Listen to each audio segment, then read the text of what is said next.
సంఘం యొక్క గొప్పతనం ఏంటంటే, సంఘము అనగా పరిశుద్ధుల సమూహము. ఏమి? పరిశుద్ధుల సమూహము అంటే మనందరం కలిస్తే సంఘం. చిన్నయో పెద్దయో ఎక్కడో చోట ఏదో ఒక విషయంలో అభ్యంతరకరంగా మనం ఒకవేళ అడుగులు వేస్తున్నాం, మేము తప్పకుండా భవిష్యత్తులో అన్నిటిని కూడా దేవుడు క్రమపరుచుకుంటాడు. ఆయనే లైన్లో తెచ్చుకుంటాడు, మిమ్మల్ని అయినా నన్నైనా. ఆమెన్. నిజంగా చెప్పండి గట్టిగా. కానీ ఒక విషయంలో మాత్రం తిరుగులేదండి. నిద్రలో కూడా మన ప్రాణం ఒప్పుకోవద్దు దానికి. ఏంటంటే, ప్రభువుని గాక మరి దేనిని సేవించడానికి కూడా మన మనస్సు రాదు. నిద్రలో అలాంటి కళ వచ్చిందా కూడా ఉలిక్కిపడి లెగుస్తాం. చిచ్చే, ఏమిటిది అని అసహించుకుంటాం. అసలు ఏం జరిగిందో తెలియదు, ఎందుకనో ఆయన తప్ప మరి అదేది మనకిష్టము కాదు. అవునా? ఇది సంఘం స్పెషల్.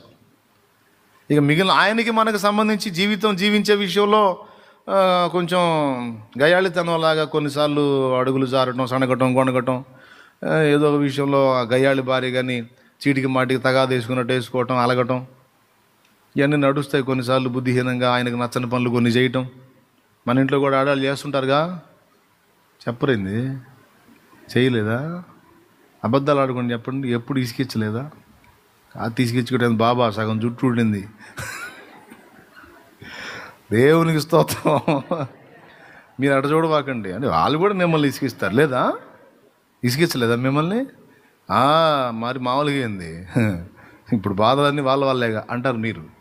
మీకు తగాద పెట్టాలని నేను కాదులే, కానీ ఒకటైతే నిజం, ఇసిగించింది అయితే ఖాయమే కదా. అవునా? మామూలుగా కాదు. అసలు ఒక ఆడోళ్ళు అయితే మన మీద కలబడరు కానీ రెచ్చగొడతారండి. ఆయన తల తీసుకెళ్ళి గోడకేసి బాదుకుందాం అన్నంత రెచ్చగొడతారు.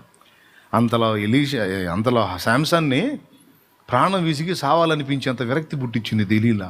ఏం మాట్లాడిందో ఎట్ట మాట్లాడిందో నాకు ఇప్పటికీ డౌటే. కానీ అప్పుడప్పుడు అనుభవాలు అర్థమైద్ది అనమాట. నిజంగా అంత పవర్ ఉంది నాయన లేడీస్ దగ్గర అనిపించింది కొన్నిసార్లు. అవునా? నాకు అర్థం కాదు. యేసయ్య కూడా ఎంత గయాళి భార్య అయినా సరే నువ్వు అనుభవించాల్సిందే అన్నాడు. అవిటిదైనా, కళ్ళు లేనిదైనా, కాళ్ళు లేనిదైనా, చెయ్యి లేనిదైనా, సణిగేదైనా, గొణిగేదైనా, ఏమి గయ్యాళైనా, రాక్షస అయినా నువ్వు ఖచ్చితంగా ఆమెకు పరిత్యాగ పత్రిక ఇవ్వకూడదు, ఆమెను విడనాడకూడదు అన్నాడు. ఇన్ని చెప్పలేదులే, కానీ ఒకే ఒక్క కారణాన్ని బట్టి నువ్వు వదలొచ్చు, ఇక మిగిలిన ఏ కారణాన్ని బట్టి కూడా వదలొద్దు అన్నాడు. ఏ కారణాన్ని బట్టి తెలుసా? నిన్నుగాక మరొక పురుషుని ఆమె చేరినట్లయితే ఆ కారణమును బట్టి నీవు ఆమెను విడనాడవచ్చు. అర్థమైందా? ఇక మరి ఏ కారణమును బట్టి కూడా నీవు విడనాడకూడదు అన్నాడు. చూస్తారా, మళ్ళీ శాలేమని అన్నాడు అనేరు. స్తోత్రం. వామ్మో, శాలేమను ఎట చెబుతున్నాడు. పాపము పుణ్యం ఒక చూచి ఉన్నట్టు బోండాయి అని చెప్పకుండా అసలు వదిలేసేయండి అని చూస్తున్నాడు. వామ్మ, మీ కాపురాలు ఉంటాయా అనుకోకండి అమ్మా. మీకు వందనాలు. 19వ అధ్యాయం మత్తయి సువార్త 19వ అధ్యాయము 9వ వచనం అమ్మ. 19:9 మరియు గుర్తుపెట్టుకోండి. వ్యభిచారము నిమిత్తమే తప్ప తన భార్యను విడనాడి మరి ఒకతను పెండ్లి చేసుకునివాడు వ్యభిచారము చేయుచున్నాడనియు, విడనాడబడిన దానిని పెండ్లి చేసుకునివాడు వ్యభిచారము చేయుచున్నాడనియు మీతో చెప్పుచున్నానని వారితో నేను. దేవునికి స్తోత్రం కలుగును గాక. అది వ్యభిచారము నిమిత్తమే తప్ప తన భార్యను విడనాడి మరి ఒకతను పెండ్లి చేసుకున్నవాడు వ్యభిచారం చేస్తున్నాడు అన్నాడు. నా భార్య మహా రాక్షస అయిపోయిందండి, దాని పోడు పడలేకపోతున్నాను, అందుకే విడాకులు ఇచ్చేస్తున్నాను అనొద్దు అన్నాడు. అవసరమైతే పడు.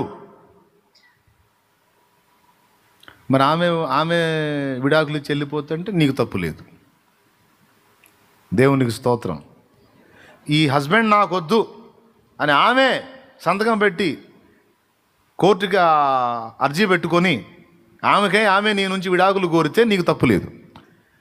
కానీ ఆమె గయాళితనాన్ని బట్టో, లేకపోతే ఆమెకు సరిగా నీ కోఆపరేట్ చేయట్లేదనో, లేకపోతే ఆమె అందంగా లేదనో, లేకపోతే ఆమెకి చదువు లేదనో, లేకపోతే ఆమెకి డబ్బు లేదనో, లేకపోతే కొంచెం సరిగా చెవి వినబడదనో,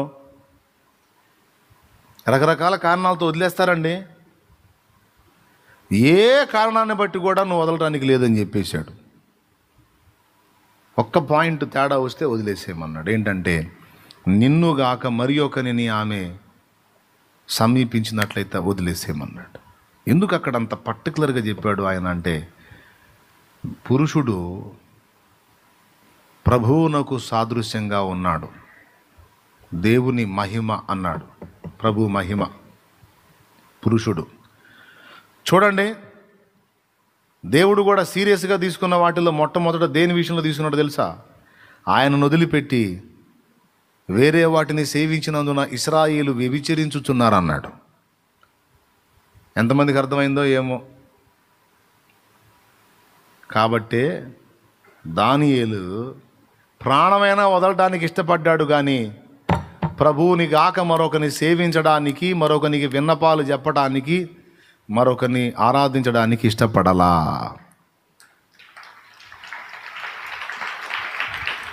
ఎందుకంటే తన దేవుని పట్ల తనకున్న ప్రేమ, అచంచల విశ్వాసం, నమ్మకత్వం,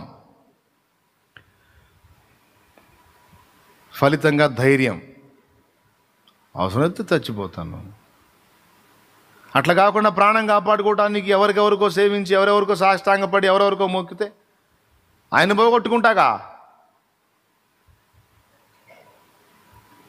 ఒకవేళ ఆయన కోసం ఈ ప్రాణం పెట్టాను అనుకో, నాకు ప్రాణం పోసింది ఆయనే కాబట్టి ఒకవేళ నేను చచ్చినా సరే తిరిగి నన్ను ఆయన బతికించుకుంటాడు. ఈ రాజుగాడు బతికిస్తాడా నన్ను? రేపు నరకం నుండి రాజు కాపాడుతాడా? వీడిని పట్టుకొని, వీడిని నమ్మి, వీడికి భయపడి నేను ఆయన వదిలిపెడితే రేపు మరి ఆయన నాకు ఎవరు తెచ్చిస్తారు? రాజు తెచ్చిస్తాడు. వీడికే దిక్కు లేదు. రేపు నరకం నుంచి నా ఆత్మను ఎవడు తప్పిస్తాడు? వీడి తప్పిస్తాడు. వీడికే గతి లేదు. కాబట్టి నాకు అందరికంటే, అన్నిటికంటే దేవుడు ముఖ్యం. ఆయన కోసం అవసరమైతే సమస్తాన్ని వదిలేస్తా, ప్రాణము సహా.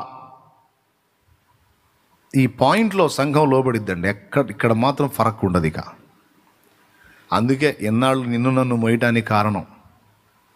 లేకపోతే మనం చేసిన పిచ్చి వేషాలకి ఎప్పుడో అయిపోయేది. పరిత్యాగ పత్రికలు అందరికీ వచ్చాయి ఎప్పుడు. అర్థమైందా? తెగతెంపులు ఎప్పుడు అయిపోయేది. దేవునాత్మ ఎప్పుడో వదిలేసి వెళ్ళిపోయేవాడు, ఇంకా వదలలేదు. ఎందుకో తెలుసా? మేజర్ పాయింట్ ఏదైతే ఉందో ఆ పాయింట్లో నువ్వు 100% లోబడి ఉన్నావు. అది ఆయనకు నచ్చింది. కలలో సైతము దేనినైనా ఇంకో దాన్ని సేవించడానికి నీకు మనసులోకి వస్తే, కలలో వచ్చినా సరే నువ్వు తట్టుకోగలవా? బాధపడతావా? అది జీర్ణం అయిద్దా నీకు? కాదా? కాదు అన్నోళ్ళు చేతులు ఎత్తండి. నా వల్ల కాదన్నావు. కలలో కూడా ఆయన తప్ప ఇంకొక దాన్ని సేవించడం అనేది, కల వచ్చినా నేను తట్టుకోలేను అన్నోళ్ళు చేతులు ఎత్తన వాళ్ళు తట్టుకుంటారా? పర్లేదా? ఇంకొకరికి మొక్కినట్టు వచ్చినా కూడా మీకేం పర్వాలేదా? ఏం ఫీలింగ్ ఉండదా?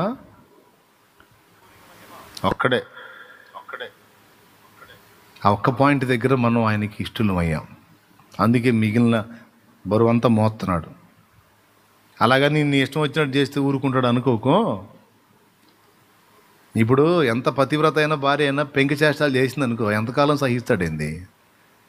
చూసి చూసి చూసి ఏం చేస్తాడు? లాగి ఒకటి ఇస్తాడు, మళ్ళీ సామెతల్లో వాక్యం చెబుతాడు, బుద్ధిహీనుని వీపునకు బెత్తమే తగును. తర్వాత హెబ్రీ పత్రికలో వచనాలు, సామెతల్లో ఇంకా వచనాలు. బెత్తం వాడకపోతే నరకానికి పోతావు అమ్మాయి నువ్వు. దేవునికి మహిమ. అన్ని వచనాలు అడ్డం పెట్టి కొడతాడు, అనుమానం లేదు. భర్త, ఈ భర్త కొట్టినా కొట్టపోయినా ఆ భర్త ఉన్నాడు. పతివ్రతవే, ఆయన తప్ప ఇంకొక వ్యక్తిని ఎవరిని నువ్వు ఆశించవు. ప్రభువే నీకు సమస్తం. కలలో సైతం మరొకరిని సేవించడానికి ఇష్టపడవు. ఓకే. అలాగని ఇక చీటికి మాటి పద్దస్తమాన పిల్ల చేష్టలు చేస్తూ ఉంటే చేసుకో, నీ బతుకంతా చేసుకో అనే ఊరుకోడు. ఎంతకాలం ఈ బుద్ధిహీనమైన పనులు నువ్వేమి ఇంక పద్దాకల్లో నీ పిల్ల చేష్టాలు చేస్తాను, మారవా నువ్వు?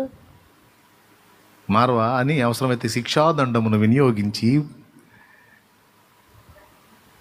ఆ మహనీయుడు మనల్ని క్రమపరుచుకుంటాడు. అందులో భాగంగానే మనల్ని రకరకాలుగా తోమేది. దేవునికి స్తోత్రం. రకరకాల పరిస్థితులను అనుమతించి ఈ తోముడు కార్యక్రమం ఏందనుకున్నా?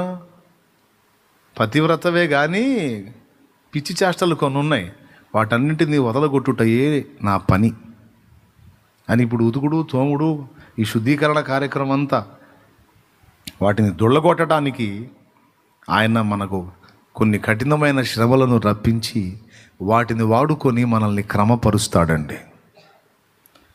స్తోత్రం చెప్పగట్టిగా. అందుకే లేకపోతే నువ్వేం అగసాట్లు పాలయ్యి నానా బాధలు పడి అప్పులు పాలైపోయి వాళ్ళ చేత చీచి అనిపించుకుంటే ఆయన చూసి బాగా మా వాడు భలే బాగా తిట్టించుకుంటున్నాడు, అబ్బా భలే బాగుంది అని ఆనందపడతాడు అనుకున్నాయింది. నువ్వు గందరగోళం అయిపోతుంటే, నువ్వు నానా రకాల శ్రమలో నలుగుతుంటే చూసి ఆనందపడటానికి ఆయన సైకోన అయింది. ప్రేమమూర్తి, నీకోసం ప్రాణం పెట్టినోడు ఆయన. అంత ప్రేమించి ప్రాణం పెట్టినోడు శ్రమలు పొందుతుంటే చూస్తా ఊరుకున్నాడంటే కారణం ఏంటి? దట్ ఈజ్ తోముడు సెక్షన్. దేవునికి స్తోత్రం. అంతా ఆయన తోముడులో భాగమే. మురికంతా వదిలిన దాకా చేపలను దోముతాం, అయిపోయిన తర్వాత ఏం చేస్తాం? చక్కగా అంతే కదా. పాత్రలు కూడా అంతే కదా. కొంతమంది బాగా నల్లగా అల్యూమినియం పాత్రలు ఉంటాయి కదా, అత్తెపాళ్ళలు, గిన్నెలు అవి ఉంటాయి. వండి అడుగున అంతా నల్లగా అయి ఉంటుంది. కొంతమంది బండకేసి రుద్దుతూ ఉంటారు దాన్ని. కొన్ని మామూలుగా ఏదో వాళ్ళ దగ్గర ఆయుధాలు ఉంటాయి, చిన్నవి ఆయుధాలు పెట్టి తోయితే పోయిద్ది. కొన్ని మరీ నల్లగా ఉంటాయి. ఆ నల్లగా ఉన్న వాటిని అవసరం అయితే అక్కడ సిమెంట్ రోడ్డు ఉంటే ఆ రోడ్డుకి వేసి రుద్దుతూ ఉంటారు. పర్రా ఎందుకంటే ఆ బ్లాక్ అంతా పోవాలని. అట్లాగా స్వభావ సిద్ధంగా మనలోకి ఉన్న బ్లాక్ కొంత ఉంది, దాన్ని వదలగొట్టడానికి ఆయా పరిస్థితులను బట్టి కొన్నిటిని అనుమతించి శుభ్రపరుస్తాడు. మొత్తం క్లీన్ చేసిన తర్వాత ఏం చేస్తాం? పాత్ర అంతా అరిగిపోయిన దాకా రుద్దుతానే ఉంటామా? జస్ట్ ఆ బ్లాక్ పోయిన దాకా రుద్దుతామా? చెప్పండి పెద్దగా. ఆ బ్లాక్ అంతా, ఆ నలుపు అంతా పోయిన దాకా రుద్దుతాం. అంతా పోయిన తర్వాత ఏం చేస్తాం? శుభ్రంగా కడిగి తీసుకెళ్ళి ఉన్నత ప్రదేశంలో పెడతాం. ఆడవాళ్ళకు ఒక పోరాటం అది. వాటన్నిటిని వేసుకొని తోమి తళతళలాడే తెల్లని తెలుపు అన్నట్టుగా మొత్తం లైన్ చేసుకొని తీసుకెళ్ళి నీట్గా తుడిసి, మళ్ళీ మామూలు కూడా కాదు, ఎందుకంటే నీళ్లు మిగిలి చిల్లులు పడతాయంట. అందుకే నీట్గా తుడిసి ఒకదాని మీద బేరుస్తూ ఉంటారు. మాకు 4 అక్కర్లేండి. ఈ తోముళ్ళు ఉతుకుళ్ళు సెక్షన్ వాళ్ళ దగ్గర చూశాను, అందుకని చెబుతున్నాను. నిన్ను కూడా ఏ నలుపులు ఉన్నాయో ఆ నలుపులో వదిలిందాకా తోముడు తప్పదు. స్తోత్రం. ఏదన్నా రాని తోముతున్నావా? తోము, నీకు స్తోత్రం అనుకో, అంతే. నువ్వు నిందల పాలయ్యావా? తోమునాయనా. తిట్లు తిన్నావా? తోమునాయనా. పై వాళ్ళ చేత శోధించబడుతున్నావు? తోమునాయనా, నీకు స్తోత్రం. ఏమండి, కట్టుకున్న వాడి చేత కష్టాలు పడుతున్నావా? తోము తండ్రి, తోము. లేనిపోయి నెత్తిన పడుతున్నాయా? తోముడులో భాగమే. అయితే గుర్తుపెట్టుకోండి, తోముడు కలకాలం ఉండదు. కొంతవరకే తోముడు అయిపోయిన తర్వాత మళ్ళీ తీసుకెళ్ళి నిన్ను ఉన్నత స్థలంలో నిలబెట్టే మెట్టు కూడా ఒకటి ఉందని మర్చిపోవద్దు. స్తోత్రం చెప్తారా ఆయన గట్టిగా? ఏ స్త్రీ అయినా జీవితకాలం తోముతానే ఉంటుందా? నో. అలాగే ఆయన కూడా శుద్ధీకరణకు వదకు శుభ్రపరుస్తాడు. దానికోసం అన్ని పరిస్థితులను వాడుకుంటాడు. అందుకే వాక్యం చెప్పింది, సమస్తము ఆయనకు సేవ చేయుచున్నవి అని. మనకొచ్చే సమస్యలు కూడా దేవుణ్ణే సేవించుచున్నాయంట. మనకొచ్చిన సమస్యలు కూడా దేవుని చిత్తాన్నే నెరవేరుస్తానికి వచ్చినాయి అంట. నీ దాసులం ప్రభు అని మన సమస్యలు దేవునికి సాష్టాంగపడి వచ్చినాయి మన దగ్గరికి. అది విషయం. ఈ పాత్రని ఇలాగ సిద్ధపరచడం నీ చిత్తమైంది, అందుకని నేను వస్తున్నాను నాయనని పర్మిషన్ తీసుకొని వచ్చింది. ఏ సమస్య అయినా ఏమో వింటున్నారా? ఊరికే కూర్చొని ఏడుతూ ఉంటారు, గందరగోళం అయిపోతుంటారు. నేను కూడా ఏం తక్కువ కాదు, నేను కూడా అప్పుడప్పుడు అంతే అవుతుంటాను. నీ స్వపదే నా స్వపదే. దేవుడు మాట్లాడినాక నిమ్మలంగా ఉంటుంది. మనందరినీ శుద్ధీకరిస్తాడు తానే. ఇంకొంతకాలము మీరు సహించిన తరువాత ప్రభు తానే మిమ్మును స్థిరపరచి బలపరచి పరిపూర్ణులనుగా చేయును అన్నాడు పేతురు మహనీయుడు. చూస్తారా, చూసేసేయండి, ఓ పని అయిపోతుంది. ఇప్పుడు భక్తి గురించి మాట్లాడుకుంటున్నాం మనం. ఏమండి, పేతురు రాసిన పత్రిక ఎప్పుడు అయిపోయిద్దో ఏమో. యేసయ్యా చూడమ్మా, పేతురు రాసిన మొదటి పత్రిక 5వ అధ్యాయము 10వ వచనం. తన నిత్య మహిమకు క్రీస్తునందు మిమ్మల్ని పిలిచిన సర్వకృపానిదేగు దేవుడు కొంచెము కాలము మీరు శ్రమపడిన పిమ్మట తానే మిమ్మల్ని పూర్ణులుగా చేసి స్థిరపరిచి బలపరచును. అది ఈ మాట గుర్తుపెట్టుకో. పూర్ణుడుగా నువ్వు కాదు అయ్యేది, ఆయనే నిన్ను చేస్తానని చెబుతున్నాడు. అది దేవునికి స్తోత్రం. ఉయ్యాల్లో ఉన్న ఏ చిన్నోడు కూడా వాడు పెంచుకోడు. వాడి డ్యూటీ వాడు చేస్తాడు. ఆకలినప్పుడు కేరం అంటాడు, పాలు తాగుతాడు. కొంచెం పెద్దవాడైతే అమ్మా బువ్వ అంటాడు, అంత బువ్వ పెట్టుద్ది, తింటాడు, నిద్రపోతాడు, స్నానం చేయించుకుంటాడు. జస్ట్ అంతే వాడు చేసేది. ఈ పెరుగుదల అనేది వాని దేహంలో ఆ మార్పు దేవుడు తీసుకొస్తాడండి. అది దేవుని సృష్టిలో భాగం. నీ ఆత్మీయతలో కూడా, నీ పరిపూర్ణత కూడా ఆయన చేతిలోనే ఉంది. ఎవరి చేతిలో ఉంది? ఎవరి చేతిలో ఉంది? తండ్రి అని ప్రార్థన చెయ్యి, అప్పచెప్పుకో. ఇవాళ కాకపోతే రేపు, రేపు కాకపోతే ఎల్లుండు, ఖచ్చితంగా ఓ దారి చేస్తాడు. దానికోసం అవసరమైతే 8 వాడుకుంటాడు. దేనైనా రాని, నీకే స్తోత్రం. ఏదొచ్చినా నీ మేలుకే. ఏదొచ్చినా ప్రస్తుతం కీడుగా ఉన్నది, భవిష్యత్తులో నిశ్చయముగా నీకు మేలుకే. కోటిసార్లు ఏం చెబుతాయి ఈ మాట. సరే, పక్కన పెడదాం, పాయింట్కి వద్దాం. భక్తి ధైర్యం పుట్టిస్తుంది. ఎంత ధైర్యం అంటే చావుకైనా తెగించేంత ధైర్యం. భక్తి, భక్తులు ఇష్టులు, భక్తులు శ్రేష్ఠులు, భక్తులు ధైర్యవంతులు. ఏమండి, భూమి మీద జ్ఞానవంతుడు అంటూ ఎవరైనా ఉన్నారంటే భక్తిపరుడేనండి. దేవుణ్ణి గుర్తెరిగిన వాడు, దేవుణ్ణి హత్తుకున్నవాడు, దైవ చిత్తము నెరవేర్చడం కోసం జీవితాన్ని పణంగా పెట్టినవాడు జ్ఞానవంతుడు. భూమి మీద జ్ఞానవంతులు ఎవరంటే భక్తులే. ఈరోజు గొప్ప దేవుని అందలి భక్తి కలిగి ఉండి కూడా నువ్వు పిరికితనంలో బతుకుతున్నావు అంటే ఆయన ఏందో, ఆయన శక్తి ఏందో నీకు అర్థం కాల. దానియేలుకు అర్థమైంది కాబట్టి అంత తెగించాడు. తమ దేవుని ఎరుగువారు బలము కలిగి గొప్ప కార్యములు చేయుదురు. షడ్రకు మేషకు అబేద్నెగోలు ఎరుగుదురు కనుకనే అంత తెగించారు. పౌలు, పేతురు, యోహాను, యాకోబు ఎరుగుదురు కనుకనే అంత తెగించారు. నువ్వు తెగించలేకపోతుంది. దావీదు ఆయనను ఎరిగి ఉన్నాడు కనుకనే అంత తెగించాడు. భక్తిపరుడు. తాను సేవిస్తున్న దేవుడు సామాన్యుడు కాదు, అసమాన ధీరుడు, సర్వ విశ్వానికి రాజు. తన కనుసన్నల చేత, కనుసైగల చేత సమస్తమును నడిపించగల పరాక్రమశాలి, బలవంతుడు, శూరుడు. తెలుసు, ఆయన సరిగ్గా తెలుసు వాళ్ళకి. అందుకే శూర కార్యాలకు పూనుకున్నారు. చిన్నదానికి పెద్దదానికి పిరిగి పందల్లాగా భయపడలా. బాయ్ ఏం కాలా,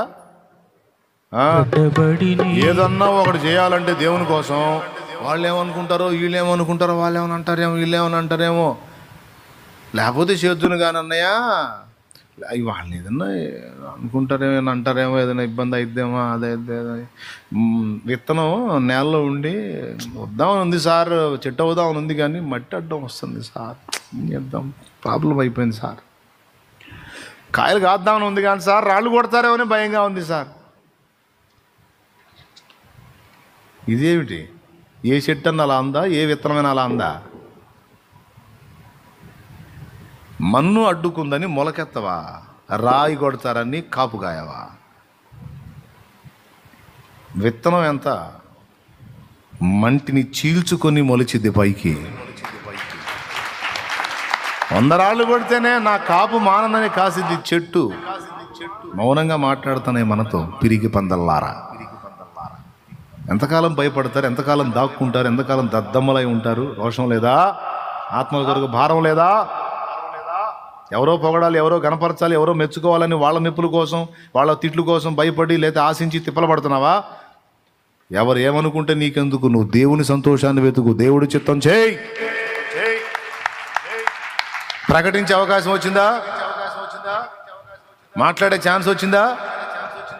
వినేవాళ్ళు ఏమన్నా అనుకుంటారేమో, అనుకోకూడదు. స్తోత్రం.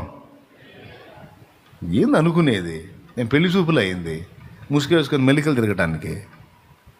స్త్రీ కావచ్చు, పురుషుడు కావచ్చు, ఎవరైనా సరే నీకు తెలిసినంత వరకు ఈ ప్రాణనాథుడు యేసుని గురించి ఎలుగెత్తి లోకానికి చాటాల. హల్లెలూయా.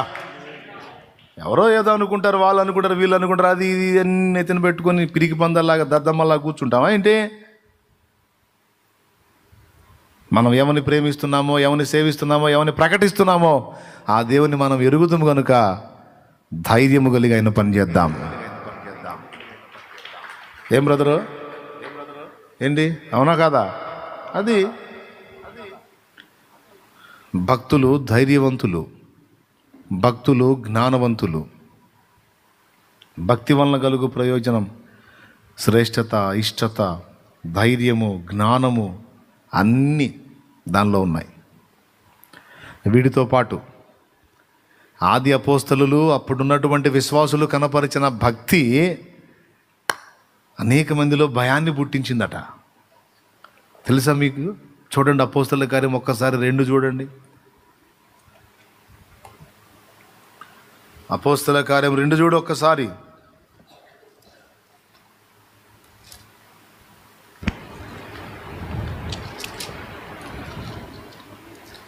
నలభై 2వ వచనం చదువున్నారా? వీరు అపోస్తుల బోధ యందును, సహవాసమందును, రొట్టె విరుచుట యందును, ప్రార్థన చేయుట యందును ఎడతెగక యుండిరి. అప్పుడు ప్రతి వానికిని భయము కలిగెను. మరియు అనేక మహత్కార్యములను, సూచక క్రియలను అపోస్తుల ద్వారా జరిగెను. విశ్వసించిన వారందరూ ఏకముగా కూడి తమకు కలిగినదంతయు సమిష్టిగా ఉంచుకొనిరి. ఇదియుగాక వారు తమ చరస్థిరాస్తులను అమ్మి అందరికీ వారి వారి అక్కర కొలది పంచిపెట్టిరి.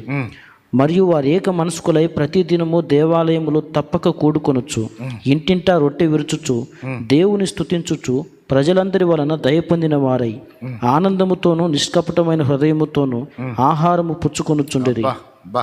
ఒరిజినల్ భక్తి జరుగుతుందండి. ఆ ఒరిజినల్ భక్తి ప్రభావం ఎలా ఉందంటే ప్రతి వానికి భయం కలిగిందంట. ఇది మొదటి సంగతి. అయితే సూచక్రియలు, మహత్కార్యాలు జరిగినాయట. భక్తుల కొరకు దేవుడు సూచక్రియలు జరిగిస్తాడు, మహత్కార్యాలు జరిగిస్తాడు, ఊహకు కూడా అందని వింతైన కార్యాలు జరిగిస్తాడు ఆయన. భక్తిలో ఉన్నటువంటి ప్రభావం అది. భక్తిలో ధైర్యం, భక్తిలో జ్ఞానం, అంతేకాదు భక్తిలో అద్భుతాలు కూడా ఉన్నాయి. భక్తులు చేశారు, భక్తుల ద్వారా దేవుడు చేయించాడు. తన యందు భయభక్తులు నిలిపినటువంటి నీతిపరులు, పరిశుద్ధులైనటువంటి సేవకుల ద్వారా, విశ్వాసుల ద్వారా కూడా తమ మెప్పును ఆశించక దేవుని మెప్పును మాత్రమే ఆశించే భక్తిపరులైన యథార్థవంతులైనటువంటి వ్యక్తుల ద్వారా ఈరోజు కూడా సూచక్రియలు, మహత్కార్యాలు తప్పనిసరిగా జరుగుతాయి. మీకు తెలుసా ఎక్కడ జరుగుతున్నాయి అంటాడు ఒక అర్భకుడు. ఎక్కడ జరగవేంటి? తన్ను తాను మరుగు చేసుకొని దేవుని మహిమను మాత్రం వెతికేటువంటి భక్తిపరులు ఎక్కడున్నారో వారున్న దగ్గరల్లా దేవుని కార్యాలు జరుగుతూనే ఉన్నాయి. రిపోర్ట్స్ మారిపోతానే ఉన్నాయి. మృతులు లేపబడతానే ఉన్నారు, కుంటివారు నడుస్తున్నారు, గుడ్డివారు చూస్తున్నారు, మోగవారు మాట్లాడుతూనే ఉన్నారు. కానీ అవి జరిగించిన వ్యక్తులు, భక్తులు కనపడరు. ఇక్కడ అద్భుతం జరిగిందంటే ఇంకా అక్కడ ఉండరు, వెళ్ళిపోతాడు. ఎందుకంటే లేకపోతే ఇక ఆయన కూర్చోబెట్టి ఇక ఆరాధన చేయడం మొదలు పెడతారు, పౌలు బర్నబాలను చేసినట్టు. అందుకని నీ వలన కార్యాలు జరగాలని నీవు ఆశిస్తే, నిజంగా నా మహిమను మాత్రమే ఆశిస్తే కార్యం జరిగిన దగ్గర ఉండటానికి వీల్లేదు. నువ్వు సంచరిస్తూనే ఉండాలి. పౌలు ఒక దగ్గర లేడు చూడు, ఆయన అడ్రస్ ఎవరికి తెలియదు. ఈరోజు ఇక్కడ ఉంటే రేపు ఇంకో చోట, రేపు ఇంకో చోట ఉంటే ఆ తర్వాత ఇంకో చోట, సంచారజీవి, వెళ్ళిపోతానే ఉంటాడు. భక్తుల ద్వారా మాత్రమే మానవ సమాజం దేవుని శక్తిని చూడగలుగుతుంది.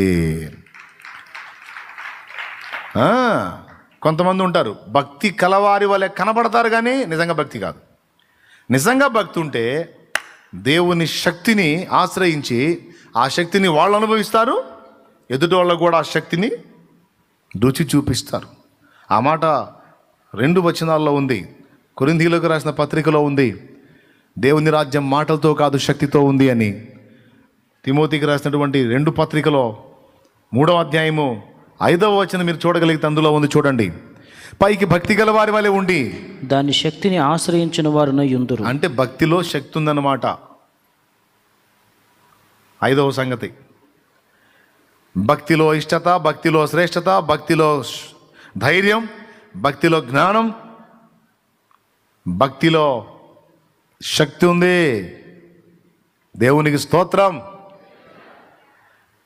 దేవుని శక్తివంతమైన కార్యాలను నువ్వు అనుభవించాలన్నా, లోకానికి చూపాలన్నా, భక్తురాలు అయితేనే అది సాధ్యమైద్ది. దేవుణ్ణి ప్రేమించే వ్యక్తి అయితేనే అది సాధ్యమైద్ది. ఆనాటి భక్తులు చేశారు, ఈనాటి భక్తులు కూడా చేస్తున్నారు. భవిష్యత్తులో వచ్చేటువంటి భక్తి పరులు కూడా తప్పకుండా చేస్తానే ఉంటారు. హల్లెలూయా. కొన్నిసార్లు ప్రార్థించినప్పుడు కొన్ని అద్భుతాలు జరుగుతాయి. వచ్చి ఘనంగా నాకు చెప్తారు, మీరు ప్రార్థించారు, ఈ కార్యం జరిగిందని చెప్తారు. నాకు భయం వేసిద్ది. ఎందుకంటే ఇలా జరిగింది, నా ప్రార్థన, నేను చేశాను ప్రార్థన, నా ప్రార్థన వల్ల ఇలా జరిగిందని నేను పొరపాటున అన్నాను అనుకో, ఇక ఆగుతాయి అవి. ఎరా నీ ప్రార్థన, నీ ప్రార్థన, నీ గొప్పడు అయిపోయావురా నువ్వు అన్నట్టు వచ్చింది వ్యవహారం. అందుకే ప్రార్థనా విజయాల్లో కూడా చూడండి, నేను చేస్తే జరిగిందని చెప్పను, వాళ్ళు ప్రార్థన చేసుకుంటే దేవుడు కార్యం చేసాడని చెబుతా. దేవునికి స్తోత్రం కలుగును గాక. సాక్ష్యాల్లో కూడా వారి ప్రార్థన, దేవుని సమాధానం. ఏదో అందులో పప్పుచారుల తాలింపులాగా నా ప్రార్థన, అన్నీ కలిపి దేవుడు కార్యం. అంటే ఇప్పటికీ దేవుని కార్యాలు అలా జరుగుతూనే ఉన్నాయి ఆయన మహాకృపతో. లేకపోతే ఎప్పుడో బ్రేక్ అయిపోయేది. మహిమను దొంగిలించకూడదు, దేవునికి వచ్చే మహిమను దొంగిలించకూడదు. అలా దొంగిలించడం జరిగిందంటే అక్కడ జరిగేదంతా బుస్సే, పబ్లిసిటీ, ఆర్భాటం తప్ప వాస్తవాలు ఏమి ఉండవు ఆడ. వాస్తవంగా జరగాలి అంటే, నిజంగా ఒరిజినల్గా జరగాలంటే భక్తుడు మరుగైపోవడానికి ఇష్టపడితేనే జరిగిద్ది. ఏమైనా అర్థమైందో నేను చెప్పింది? సిస్టర్, నువ్వు ప్రార్థన చేసినప్పుడు దేవుడు ఆలకించి వారి పట్ల కార్యం జరిగించి ఆయన శక్తిని చూపించాలి అని నువ్వు అనుకుంటే ఖచ్చితంగా నువ్వు మరుగు చేసుకోవడానికి ఇష్టపడితేనే జరిగిద్ది. నువ్వు దాన్ని చూపించి ఎచ్చులు పడే మైండ్ ఉందనుకో, బ్లంట్గా చెప్తున్నా, ఏ మైండ్? దాన్ని చూపించి, చూసారా నేను ప్రార్థన చేస్తే అని ఎచ్చులు పడే మైండ్ ఉందనుకో, ఆ ఒకటితో నైఫ్ ఇంకా జరగవు. ఎందుకు మళ్ళీ ఇంకా జరిగించను ఎలా? వాటిని బట్టి నువ్వు ఇంకా ఎచ్చులు ఎక్కువగా చేయను ఎలా? మళ్ళీ ఒక లూసిఫర్ గానేలా? నేను తీసుకెళ్ళి నరకంలో నెట్టనేలా? వద్దులేమ్మా, అసలు ఏం లేకుండా ఏదో చిన్న కార్యం జరిగితే అబ్బో నిన్ను ఆపలేకపోతున్నావు, కూసమ్మాడు అంటాడు. ఆయన ఏదో చిన్న కార్యం నీ పట్ల, నీ కోసం ఏదో చేసి భక్తుడు అని చేస్తే అస్సలు అబ్బో నిన్ను పట్టలేకపోతున్నారా బాబా, కూసో, నువ్వు కూసాడు కూసో అంటాడు. అందుకని నేను కాదయ్యా, మాకు కాదు యెహోవా, మాకు కాదు, నీకే మహిమ, నీకే ఘనత, నీకే ప్రభావములనే మైండ్ ఏ వ్యక్తిలో ఉందో ఆ వ్యక్తిలో ఖచ్చితంగా దేవుడు కార్యం చేస్తాడు. భక్తిలో శక్తి ఉంది. ఈ రకంగా చెప్పుకుంటా పోతే ఒక భక్తిలో ఉన్నటువంటి మేలు అన్ని కావు. అందుకే అన్నాడు, భూమి మీద భక్తులే, వారు కేవలం నాకు ఇష్టలు. ఈ శ్రేష్టమైన వాటిల్లో భక్తిపరులు అని అనుకున్నాం. ఆ భక్తిలో ఉన్న విషయాలు కూడా కొన్ని ధ్యానించుకున్నాం. ఇంకా భూమి మీద శ్రేష్టమైనవి ఏమున్నాయి అనే అన్వేషణ మొదలుపెట్టి ఒక్కటే మీకు ఇప్పుడు వివరించింది. ఇంకా మరికొన్ని ఉన్నాయి. అక్కడే చెప్పాడు, ఇక్కడ ఎన్ని ఆస్తులున్నా ఈ ఆస్తులు ఏవి శ్రేష్టమైనవి కావు, శ్రేష్టమైనది దేవుడు మన కొరకు సిద్ధపరిచిన స్వాస్థ్యం అన్నాడు. మీరు ఏ శ్రేష్టమైన వాటిని వెతుకుతున్నారు? భూమి మీద శ్రేష్టమైన వాటిని వెతుకుతున్నారా, లేకపోతే దేవుడిచ్చే శ్రేష్టమైన వాటిని వెతుకుతున్నారా? మనుషుల దృష్టిలో శ్రేష్టమైనదా, దేవుని దృష్టిలో శ్రేష్టమైనదా? గుర్తుపెట్టుకోండి, మనుషుల దృష్టికి శ్రేష్టమైనది వెతకడం కాదు, ముందు దేవుని దృష్టిలో శ్రేష్టమైనది వెతకాలి. సో ప్రభువు దృష్టిలో శ్రేష్టమైనది ఏంటంటే ఫస్ట్ భక్తి పరులు శ్రేష్ఠులు అన్నాడు. రెండవది, మన కోసం తాను సిద్ధపరిచిన నిత్య స్వాస్థ్యము భూమి మీదున్న ఆస్తుల కంటే ఎంతో శ్రేష్టమైనది అన్నాడు. దానికోసం సిద్ధపడండి, దానికోసం ఆశించండి, దానికోసం కష్టపడండి, దానికోసం ప్రయాసపడండి, దాన్ని పొందుట కొరకై రెడీగాండి. అక్కడే ఉంది చదువు, ఆ 16వ కీర్తనలోనే ముగింపు చదువు.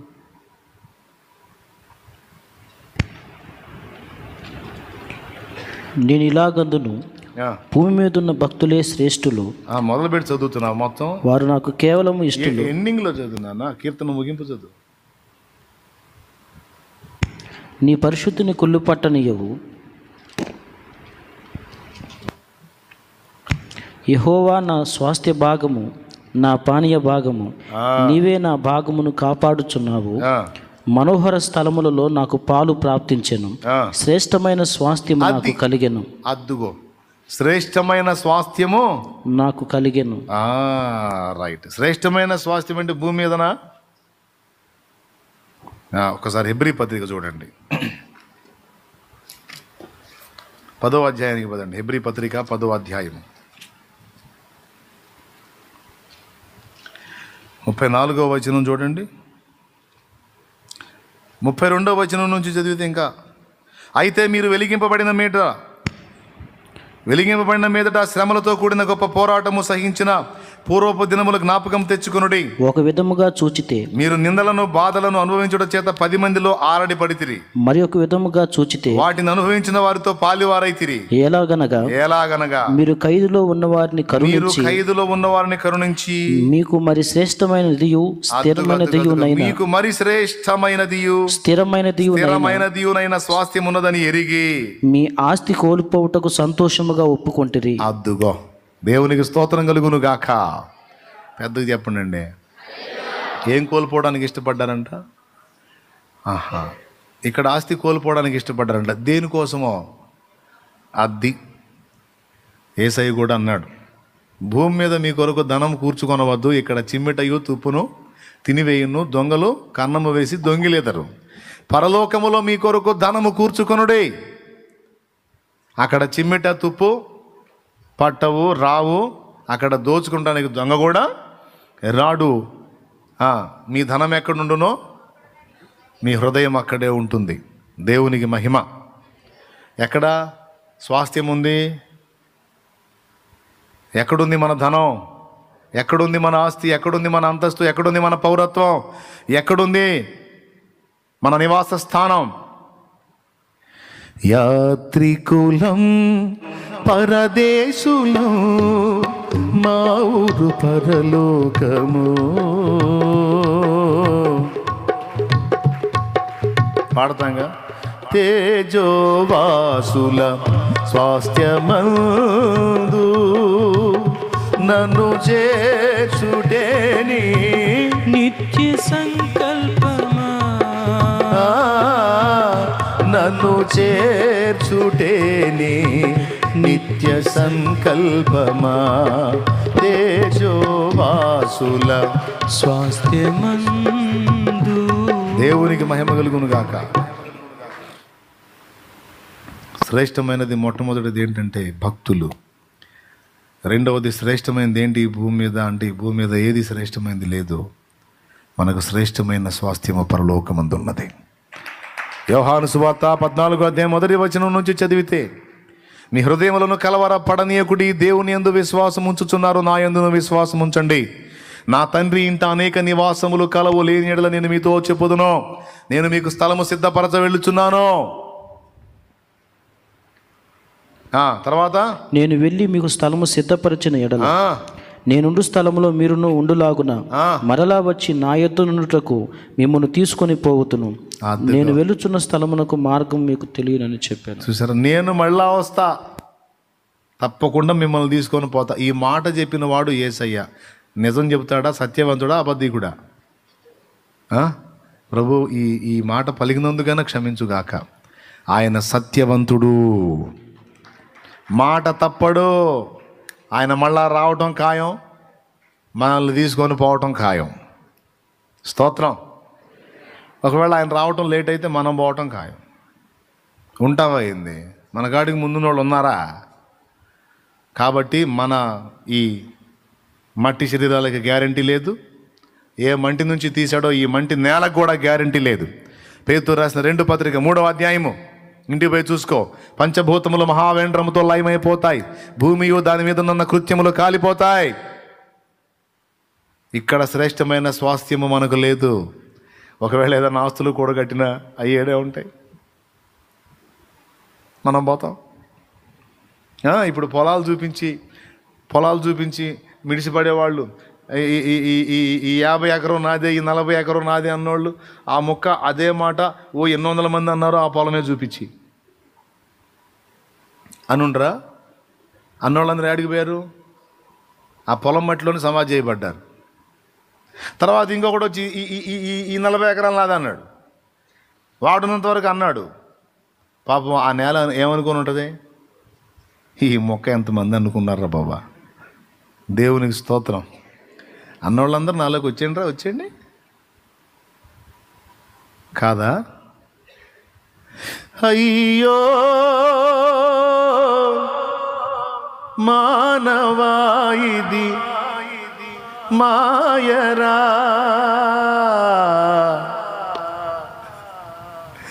కూలిపోతువో నీవు. అవునా? టైం లేదండి. తెలియదురా నీకు ఏ గడియో. కాబట్టి ఈ స్వాస్థ్యం మనకి శ్రేష్టమైంది కాదు.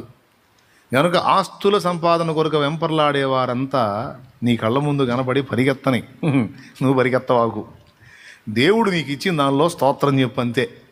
ఉండటానికి తినటానికి నిలువ నేడిచ్చాడా, అందును బట్టి స్తోత్రం. ప్రభా ఇతరులకు కూడా హెల్ప్ చేయాలనుందాయా? ఉందా? మరి ఇంకా ఇవ్వమంటావా? ఇవ్వయ్యా. 10 మందికి చేయాలని ఉందయ్యా, అడుగు, ఇస్తాడు. దాచిపెట్టుకోవాకు, చెయ్యి. స్తోత్రం. కొంతమంది అనేక మందికి ఇవ్వాలనుంది ప్రభా అని అడుగుతారు. దేవుడు ఇచ్చిన ఎవడికి ఈడు అప్పటిదాకా దేవుడుగా ఉంటాడు. ఎప్పుడైతే సౌండ్ వచ్చిందో ఇక దానికి దండం పెడుతుంటాడు. నో, దేవుడు నీకు ఒక సమృద్ధిని ఇవ్వాలి. ఎందుకు ఇవ్వాలంటే బీరువాలో దాచిపెట్టడానికి, బ్యాంకుల్లో బ్యాలెన్స్ స్టాక్ చేయడానికి కాదు, అనేకులకు నీవు సహాయం చేయటానికి ఇవ్వాలి. అడుగు, ఉద్యోగం అడుగు, వ్యాపారాభివృద్ధిని అడుగు, పొలములో సమృద్ధిని అడుగు, చేతుల కష్టార్జితో సమృద్ధి దీవెన అడుగు. తప్పు లేదు, కోరుకో. దేవుడిస్తే పొందుకో. ఎందుకు ఇస్తాడో గుర్తెరుగు. ఎందుకు ఇస్తాడో తెలుసా? బాగా తిని పిప్పళ్ళ బస్తాలాగా తయారవడానికి కాదు, అనేక మందికి సహాయపడటానికి, అనేక మందికి హెల్ప్ చేయడానికి, దిక్కులేని వారిని, అనాథలను ఆదుకోవడానికి. మనం ఫుల్గా తిని పడక మీద అడ్డు ఇటు దొరిలాడడానికి కాదు. ఒకడు అనుకున్నాడు అర్భకుడు బైబిల్లో, ఆహా పాత కొట్లు మార్చి కొత్త కొట్లు కట్టించి ఫుల్గా స్టాక్ నింపేశా, ఇక జీవితకాలం అంతా తినడానికి ఇంక ఇబ్బంది లేదు. నా ప్రాణమా, వీడు ఏమనుకోవాలండి? అబ్బా చాలామందికి సాయం చేయొచ్చు, సమృద్ధి వచ్చింది, ఎంతోమందిని ఆదుకోవచ్చు, దేవుడా నీకు వందనాలు అనుకోవాలా. ఈ దరిద్రుడు అట్టు అనుకోవట్లా. వీడి పేరుకే ధనవంతుడు కానీ ఆధ్యాత్మిక దరిద్రుడు అనమాట. ఎందుకంటే వీడు సమృద్ధిలో భేదాల్ని గుర్తు చేసుకోవాలా. నా ప్రాణమా తినుము త్రాగుము సుఖించుము. అబ్బా చాలా సంవత్సరాలకు నీకు ఆస్తి కూర్చబడి ఉండదంటే దేవుడు వెంటనే ఫోన్ చేశాడు, హలో ఫ్రెండ్ బాగున్నావా? హలో మెంటల్ ఫ్రెండ్, ఒరే మానసిక రోగి, వెర్రోడా, పిచ్చోడా, ఈ రాత్రి అయిపోతుందిరా నీ చరిత్ర. నా ప్రాణమా తినుము. ఎవరికి రా నువ్వు చెబుతావు? ప్రాణానికా? ఈ నైటేనమ్మా, ఈ నైటే. అయ్యో మరి నేను సంపాదించింది. ఇచ్చే కాడ కానీ పెట్టే కాడ కానీ ఎవరైనా సణిగినా గొణిగినా ఫీలింగ్ ఇచ్చినా నాకు చాలా ఇబ్బందిగా ఉంటుంది. చేయటమే ఇయటమే ఆయనే చూసుకుంటాడు లేకపోతే. కానీ కలిగి ఉన్న దానిలో లేదనుకుంటా చేయగలిగినంత ఇతరులకు చేయాల మేలు. ఆత్మలను సంపాదించాలి. తరగని ఆస్తులు ఏంటో తెలుసా? రేపు నిత్యత్వంలో ఇక్కడి నుంచి వెండి రాదు, బంగారం రాదు, ఏమండి నోట్ల కట్టాలు రావు. ఎందుకంటే ఆడ జల్లవు. స్తోత్రం. చెల్లే పని అయితే అవి కూడా ఎట్ట తీసుకెళ్ళాలని ఐడియాలు వేస్తారు. అందుకని ఆడ జల్లవు అవి ఏమి ఇక్కడ నుంచి ఏమీ రావు. కానీ ఇక్కడ నుంచి వచ్చేది ఒక్కటే ఒకటి ఉంది, ఆత్మలు వస్తాయి అక్కడికి. రక్షింపబడిన ఆత్మలు వస్తారండి అక్కడికి. అందుకే అన్న పాడుకున్నాడు, లోక మర్యాదలు మమకారాలు గతించిపోయిన ఆత్మీయులతో అక్షయ అనుబంధం. అంటే ఎప్పటికీ క్షయంగానే అనుబంధం. ఇప్పుడు ఇక్కడ నుంచి భక్తులు వెళ్ళిపోయారు, కొద్ది కాలానికి మనం వెళ్ళిపోతాం. విచిత్రం చెప్పనా? ఈ లోకం ఎలాగైతే మనకు కనపడుతుందో, మనం కన్ను మూసిన తర్వాత మృతుల లోకం కూడా మళ్ళీ మన కళ్ళ ముందు ఇట్లనే కనపడిద్ది. ఇప్పుడే వీళ్ళని చూస్తున్నావా? ఇప్పుడు ప్రజెంట్ ఉన్న వాళ్ళని, వాళ్ళు దేవుడు పిలిచిపోయామనుకో, మనకంటే ముందు పోయినటువంటి ప్రపంచం అందరూ ఉన్నారు, వాళ్ళందరితో కలిసి మళ్ళీ వాళ్ళతో వ్యవహారం చేయటం మొదలు పెడతాం. మొత్తం కనపడతారు. మళ్ళీ వచ్చావా బ్రదర్ అనుకుంటూ వస్తారు. దేవునికి స్తోత్రం. బ్రదర్ నేను చెప్పేది నిజంగా జోక్ కాదు, నేను నవ్వుతా చెప్తున్నానే, తేలిగ్గా తీసుకోవద్దు. మీకు ఏకాగ్రత భగ్నం కాకుండా ఏకాగ్రత మీకు ఉండాలంటే కాస్త హాస్యరసం జోడించి మాట్లాడాలి. ఇట్లా మాట్లాడుతున్నా. నేను సీరియస్గా దీర్ఘాలు తీశాను అనుకో, శుభ్రం నిద్రపోతారని నాకు తెలుసు. అందుకే నేను జాగ్రత్త చెబుతున్నా. ఖచ్చితంగా ఆలోకం ఉంది కాబట్టి ఇక్కడ శ్రేష్టమైనవి ఏమి లేవు. ఇక్కడ శ్రేష్టమైనవి అక్కడికి వచ్చేవి ఆత్మలే. అందుకేమన్నాడు, నీ ఆస్తి నమ్మి బీదలకివ్వు, అప్పుడు నీకు పరలోకంలో ధనం కూర్చబడుతుందంటే ఎట్లా కూర్చబడిద్ది? ఎంతమంది అయితే నీ వలన మేలు పొందారు వారందరినీ నీవు సంపాదించుకున్నట్టే. వారందరి హృదయంలో నీకు స్థానం వస్తుంది. బీదలైన వారిని దేవుడు తన యొద్దకు చేర్చుకుంటే వారందరి హృదయంలో ఇక్కడే కాదు అక్కడ కూడా నీకు స్థానం ఉంటుంది. హల్లెలూయా. వారిని బట్టి దేవుని దీవెన నీ మీద ఉంటుంది. అందుకే దిక్కులేని పిల్లలను, విధవరాండ్రను, వృద్ధులను, అనాథలను ఆదుకోవాలి, రోగులను ఆదుకోవాలి, అంగహీనులను ఆదుకోవాలి. ఎంతవరకు మనం చేయగలమో అంతవరకు చేయాలి. దాతృత్వంతో పిడికిలి విప్పాలి. బీదలకు సహాయం చేసేవాడు యెహోవాకు అప్పిచ్చువాడని ఉంది. ఈ రకంగా దానాలు చేసుకుంటూ పోతే చివరికే ఏం మిగలదు, అట్లేం మిగలదు. ఆయన అన్యాయస్తుడా ఏంది? నీకు లోకం చెప్పిన దరిద్రపు సామెత అది. ఇచ్చుకుంటా పోతే చెప్ప మిగిలిదని ఎవడు చెప్పాడు? దేవుని వాక్యం చెప్పలా. ఇవుడే వాక్యాన్ని మనం ఫాలో అవ్వాలి కానీ లోకంలో సామెతలు కాదు. చెప్పు, వాక్యం ఏం చెప్పింది? ఇవుడే మీరు కొలత చొప్పుననే మీకు అణచి కుదిలించి మరీ గొలుస్తానన్నాడు. పుచ్చుకొనుట కంటే అబ్బా ధన్యం, శ్రేష్టం. ఇచ్చే మనసు సాధన చేయాలి, అది శ్రేష్టమైంది. కాబట్టి ప్రియులారా, ఏ స్వాస్థ్యం ఉంది మనకు అక్కడ? ఆ శ్రేష్టమైన స్వాస్థ్యం ఉన్నదని ఎరిగి ఇక్కడ మీ ఆస్తి కూడా కోల్పోవడానికి మీరు ఒప్పుకున్నారన్నాడు.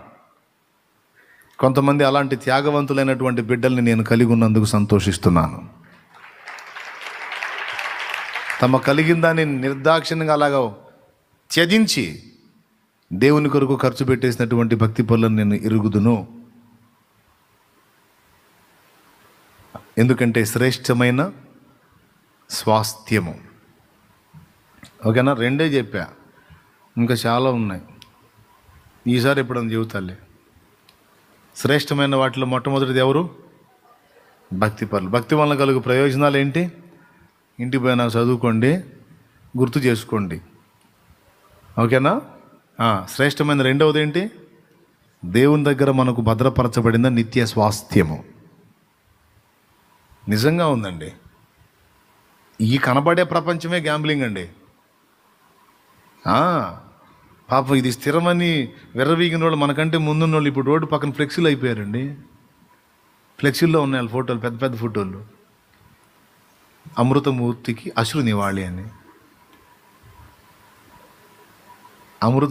మూర్తికి అశ్రు నివాళి. ఇక ఎన్ని ఫోజులు పెట్టి దిగితేనే పాపం చుట్టూ ఒక దండేసి ఉంటుంది. రేపు నువ్వు నేనైనా అంతే. కాబట్టి మనకు అది ఏది నోరు తెరిచి ఒక్క మొక్క చెప్పండి అమ్మా, వందనాలు చేసుకుంటాను. ఆ లైవ్లో జూమ్లో ఎవరన్నా ఉన్నారా? వాళ్ళ ముఖాలు చూపించడం నాకు పాపం. అది మీరు కూడా శ్రేష్టమైన స్వాస్థ్యం కావాలా? అట్లయితే భూమి మీద దేవుని నిమిత్తం, దేవుని పని నిమిత్తం, దైవ చిత్తం నెరవేర్పు కోసం సమస్తమును ధారపోయడానికి ఇష్టపడు.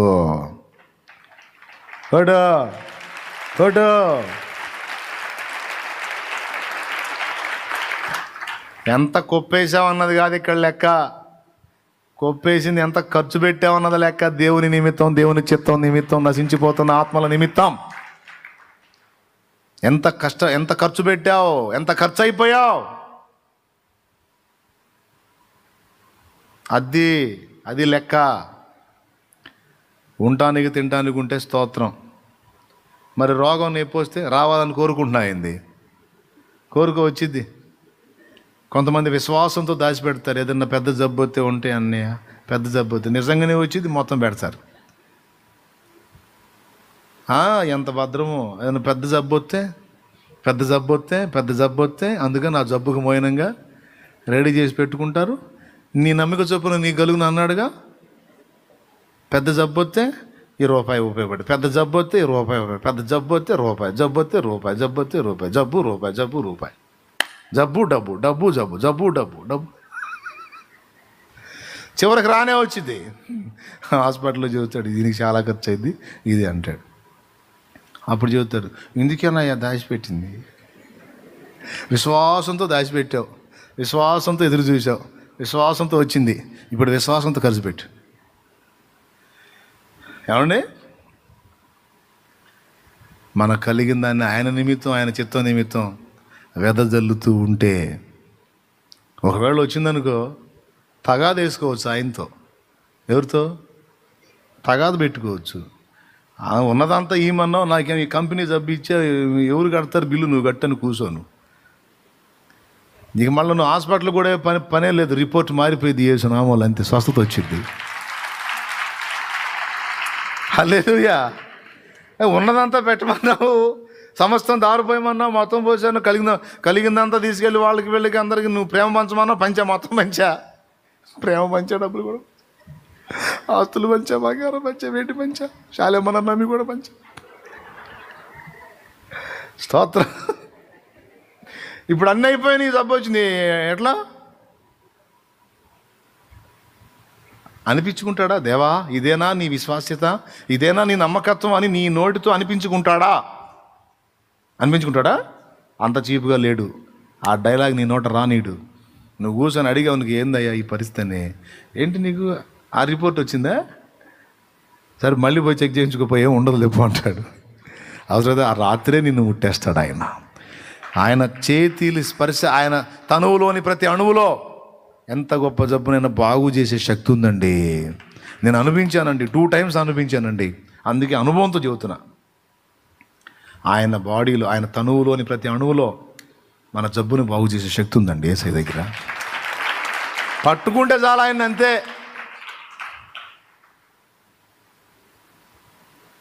అడ్రస్ కూడా ఉంటుంది. ఇక ఎన్ని రిపోర్ట్స్ మారిపోయినాయి. ఆదివారం రోజు వచ్చి ఆ రిపోర్ట్స్ కూడా చూపించి, ప్రార్థనా విజయాల్లో చూపించి, ఇక్కడ చూపించి, సాక్ష్యాలు ఎన్ని. కాకపోతే వాటి మీద మనసు పెట్టరు మనోళ్ళు. సీరియల్ మీద పెట్టిన మైండ్ ఆ సాక్ష్యాల మీద పెడితే ఎంత బాగుండు, 10 మందికి చెప్పడానికి ఉపయోగపడతాయి. లైవ్లో ఉన్నోళ్ళు కూడా సాక్ష్యాలు తప్పకుండా చూడాలా, వినాలా, చూడాలా. మామూలు విషయాలు కాదు. మరి ఆయన బిడ్డల్ని ప్రేమించి ఆయన చేసుకున్న కార్యాలు అవి. నా గొప్పతనం కూడా కాదు, మళ్ళీ దేవుని కృప, ఆయన దయ.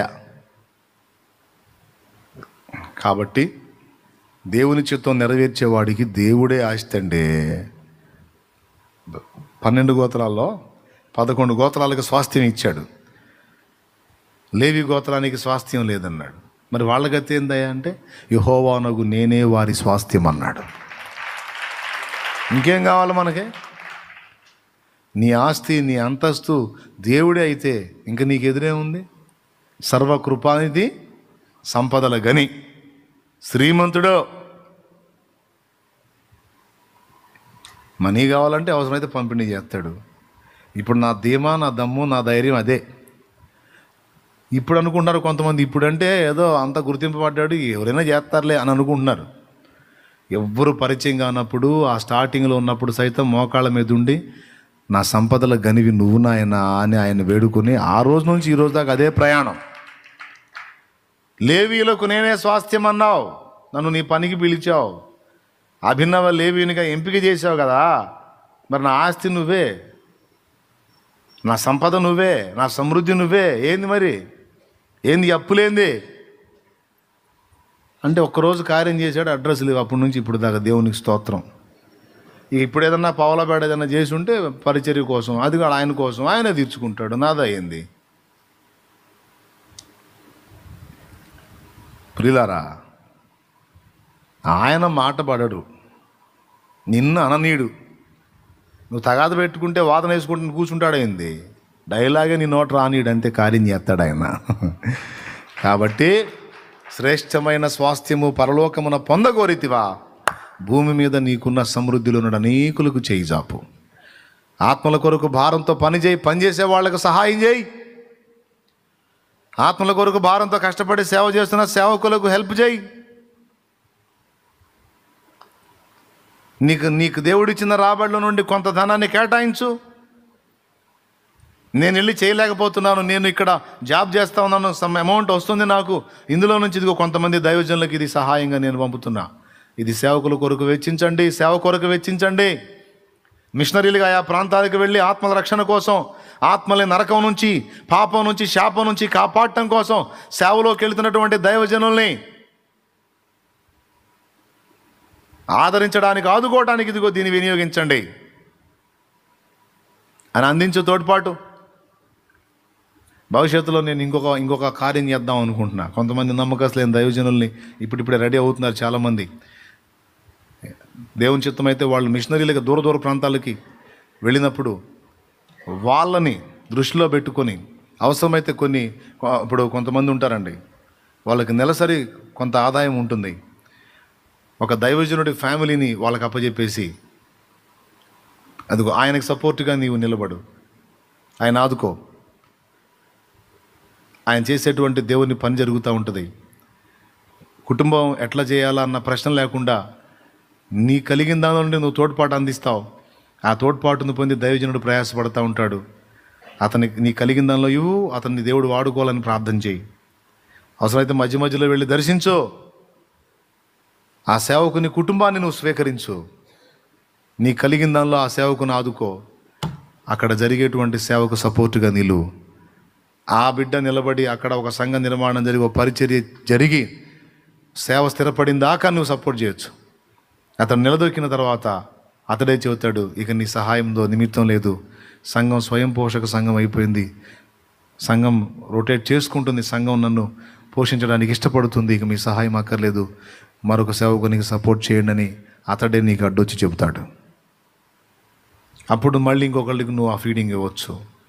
అట్లాగా నీ కష్టార్జితంలో నుండి కొంతమందికి, ఇది దేవుని చిత్తం అయితే భవిష్యత్తులో చేయాలనుకుంటున్నాను. ఎట్లాగా అంటే ఒకవేళ నా చేతికి ఇవ్వటం కన్నా కూడా డైరెక్ట్గా వాళ్ళకే మీరు చేసేయచ్చు అన్నమాట. అట్లా కూడా లేదు, అన్నకు మనం తోడ్పాటు అందిస్తే అన్న హెల్ప్ చేస్తాడని నమ్మకుంటే చేయొచ్చు. అట్లాగా ఏదైనా కానీ భూమి మీద దేవుని పని జరగటానికి కావాల్సిన ఆర్థిక సంపత్తిని మనమే సమకూర్చాల్సి ఉంది. స్తోత్రం. ఈ కీలకమైన విషయాన్ని మిస్ కాకూడదండి. కలిగిన దానిలో తృప్తి చెంది అదనంగా ఉన్నదాన్ని దేవుని కొరకు వాడు. ఏమండి, వెండి, బంగారం, పెద్ద పెద్ద వస్తువులు చూసుకొని ఆనందపడటమేగా. యేసయ్య కంటే బంగారం ఏముంది? అవసరమైతే ఉన్నదాన్ని వైనం చేసేది సరే, బీదల కొరకు దాన్ని వెచ్చించవచ్చు. హల్లెలూయా. అవసరమైతే ఉన్నదాన్ని వైనం చేసైనా సరే 10 ప్రాంతాల్లో దేవుని పని జరగడానికి మార్గం సరళపరచవచ్చు. ఏమంటారు? ఇదంతా గమనిస్తుంటాడు అక్కడ కూర్చొని. ఎవరెవరి సమర్పణ ఎంత, ఎవరెవరి త్యాగం ఎంత, ఎవరెవరి ప్రయాస ఎంత, ఎవరెవరి పరుగెంత మొత్తం గమనిస్తుంటాడు. ఒక రోజు ఉంది, న్యాయపీఠపు తీర్పు ఎందుకు అనుకున్నావు? ఈ త్యాగాలన్నీ లెక్కగట్టి నీకు ఇవ్వవలసిన బహుమానాన్ని నిర్ణయం చేయడానికి. నువ్వు చేసే సమస్త క్రియలకు ప్రతిఫలం ఇచ్చుట కొరకు న్యాయపీఠపు తీర్పు. కాబట్టి శ్రేష్టమైన స్వాస్థ్యం అక్కడ పొందినట్లు ఇక్కడ అవసరమైతే నీ కలిగిన దాన్ని కోల్పోవడాన్ని కూడా ఇష్టపడు. నాకు కలిగిన దాన్ని కోల్పోవడాన్ని కూడా నేను ఇష్టపడాలి. రైట్, 2 అయిపోయినాయి. శ్రేష్టమైన భక్తులు, శ్రేష్టమైన స్వాస్థ్యము. 3వది శ్రేష్ట పునరుత్థానం అని ఒకటి ఉంది. అర్థమైందా? 4వది మీరు ధ్యానించుకోండి, శ్రేష్టమైన బలి ఒకటి ఉంది. స్తోత్రం. 5వది శ్రేష్టముగా పలుకు రక్తం ఒకటి ఉంది. జస్ట్ అట్ట రెఫరెన్స్ కోట్ చేస్తూ ఉన్నాను, చదివి ధ్యానించుకోండి. అందులో నుంచి కూడా మరికొన్ని విషయాలు దేవుడు మీతో మాట్లాడతాడు. మరొక పర్యాయం దేవుడు నాకు అవకాశం ఇస్తే మాట్లాడతాను. టైం ఇప్పటికే చాలా అయింది, సో నేను ముగిస్తున్నాను. ఎంతమంది సంతోషంగా ఉన్నారు? రైట్. ఎంతమంది ఆస్తి కోల్పోవడానికి ఇష్టపడుతున్నారు? అడిదిరిగి తిరిగి ఆస్తులుగా పెట్టామన్నమాట ఎసురు. నీకు వందనాలు రా బాబు అనుకోకండి. నేను నా సొంత మాటలు కాదు, లేఖనము చూపించి మీతో మాట్లాడాను. ఏమండి, నాకెందుకు? దేవుడు నాకు ఇచ్చిన జానుడు పొట్టకి పట్టడానో సరిపోతుంది. అవునా? ఏదో ఒక ఉపాధి, ఇప్పుడైనా సరే ఏదో ఒక బ్రతుకుదెరువు మార్గం చేసుకునే సేవ చేద్దామని ఆరాటం. కానీ ఆ గ్యాప్ దొరకట్లా. లేకపోతే సేవలో ప్రారంభం చాలా దినాలు నేను వర్క్ చేసుకుంటా చేశా. ఇక సంఘం పెరిగి పని బిజీ అయిపోయింది. ఇక ఆత్మల రక్షణ కార్యం ఇంకా ఎక్కువ జరుగుతుంది. అప్పుడు వర్క్ ఆపేసి కంప్లీట్గా సేవకు రావాల్సి వచ్చింది. లేకపోతే ఇప్పుడు కూడా వర్క్ చేసుకుంటా సేవ చేసేవాడిని. కానుక పట్టుకోవాలంటే భయం, ఎందుకంటే కానుక వేసేవాడిని కదా నేను. దాన్ని నేను స్వీకరించాలంటే చాలా రోజులు ఫీలింగ్. చివరికి సంపూర్ణంగా ఇక వర్క్ను ఆపేసి సేవకు వచ్చినప్పుడు విశ్వాసులు అందరూ కలిసి ఆ పాకాలో ఒక నెట్టాడి ఒక డబ్బా తీసుకొచ్చి వాళ్ళే కట్టి అందులో వాళ్ళు ధాతృత్వంతో హృదయపూర్వకంగా అర్పించినటువంటి అర్పణ 60 రూపాయలు మొదటి కానుక. అలాగే గుర్తుపెట్టుకున్నా. అంటే అంత బీదలు వాళ్ళు. ఈ 60 రూపాయలతో 6 రోజులు గడవాలా? యేసునామములో 60గానే ఉంది. 6 రోజులు దొల్లిచ్చాడు ఆయన. చేస్తాడు ఆయన, అంతే. అప్పటి నుంచి ఇప్పటిదాకా ఆయన కార్యాలు ఎరుగుదును. చివరికి ఆపాల్సి వచ్చినప్పుడు వర్క్ ఆపేసి కంప్లీట్గా రావాల్సి వచ్చింది. లేదా ఇప్పటికి కూడా ఏదైనా చేస్తా వర్క్ చేసుకుంటానే దేవుని పని చేయాలని ఆశ. కానీ ఆ ఖాళీ లేదు. ఈ ఖాళీ ఆ వర్క్కు పెట్టే టైం ఏదో మరికొన్ని ఆత్మలు కొన్ని ప్రదేశాలకు పెడితే అక్కడున్న ఆత్మలు ప్రభావితం అవుతారన్న ఆరాటంతో పరిగెత్తుతున్నా. అయినా బలిపీఠం దగ్గర కాచుకున్నవాడు బలిపీఠం మీద ఉన్న అర్పణతో పొందడానికి అర్హుడు, దాని మీద పాలివాడై ఉన్నాడు అనే మాట రాయబడి ఉంది కనుక అది తప్పేమీ కాదు. సువార్త ప్రకటించేవాడు దాని మూలంగానే జీవించవచ్చు అన్న మాట చెప్పాడు కనుక ఇబ్బంది ఏం లేదు. కాబట్టి నేనేదో సమకూర్చుకోవడానికి కాదు, కానీ మీకు మేలు కలుగునట్లు మరి శ్రేష్టమైన స్వాస్థ్యము లభించున్నట్లు మీకు కలిగిన దాన్ని దేవుని కొరకు వెచ్చించి శ్రేష్టమైన స్వాస్థ్యము సంపాదించుకున్నట కొరకు భక్తిపరులై భక్తులై దేవుని ప్రేమించండి, ఆత్మల్ని ప్రేమించండి. చేయగలిగినంత ప్రభు కొరకు, నశించిపోతున్న ఆత్మల కొరకు చేయండి. ఈ త్యాగాన్ని చూస్తాడు. ఒకవేళ శాలేమన్నకు నువ్వు తోడ్పాటు అందించావు, ఉదాహరణకు అనుకుందాం, అందించావు, అది ఎట్లా ఖర్చు పెడుతున్నాడో అన్న దిగులు నీకు అవసరంలా. దాని లెక్కంతా అతను చూస్తాడు, దేవునికి చెప్పుకుంటాడు. దుర్వినియోగం చేస్తే వాడే చెప్తాడు లెక్క, సద్వినియోగం చేస్తే చెప్తాడు. అది ఎవరికి ఇచ్చావన్నది కాదు, నువ్వు విశ్వాసంతో దేవుని చేతికి అప్పచెప్పావు కనుక దేవునికి చెందింది అది, అంతే. ఆయన లిస్టులో రాస్తాడు దేవునికి మహిమ. హల్లెలూయా. మంచి భక్తుడు, నమ్మకస్తుడు, ఆత్మీయుడు, దేవుని కొరకు యథార్థంగా ఖర్చు పెడతాడు అనే మనసు ఉండి నువ్వు తోడ్పాటు అందిస్తే ఆ మంచి మనసును బట్టి ఆయన ఖచ్చితంగా ఆయన లిస్టులో రాసుకుంటాడు, ఏదైనా రూపాయితో సహా. ఆమెన్.